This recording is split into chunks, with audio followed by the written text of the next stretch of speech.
আপনার যে একটা নিউ ইয়র্কের যে ঘটনা বিষয়ে কি বলতে চান? এই ব্যাপারে আপনারা সবাই দেখেছেন, এটা আবারও প্রমাণ করলো যে আওয়ামী লীগ যে ফ্যাসিস্ট এবং যে নিকৃষ্ট এবং আওয়ামী লীগ যে খুনি এবং তাদের যে আচার আচরণ কালকে দেখেছেন আপনি, সেখানে এখন এনসিপি বলেন, জামাত বলেন, সবাই এখন কিন্তু বিবেকের কাছে প্রশ্ন করা উচিত।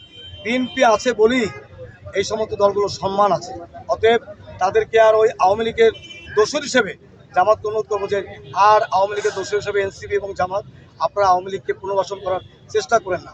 কারণ আওয়ামী লীগ যেভাবে আপনাদেরকে অপমান করেছে, সেটা শুধু আপনাদের অপমান না, আমরা মনে করি এই জাতির অপমান।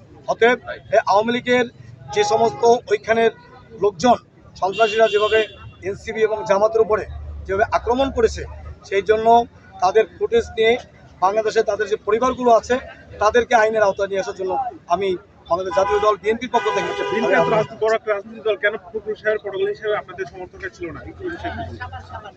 না, ওইটা ছিল আমাদের ভারপ্রাপ্ত চেয়ারম্যানের সবসময়ের জন্য ওনার বক্তব্য হলো যে আমরা শান্তিপূর্ণ সব কিছুতে বিশ্বাস করি। ওখানে যদি বিএনপির সমস্ত নেতারা ওই নিউ ইয়র্কে আওয়ামী লীগের ওই দুর্নীতিবাদদের এবং খুনিদেরকে প্রতিহত করতো, তাহলে ওখানে একটা অপ্রীতকর ঘটনা সৃষ্টি হতে পারতো, যেটা সারা বিশ্ব দেখতো।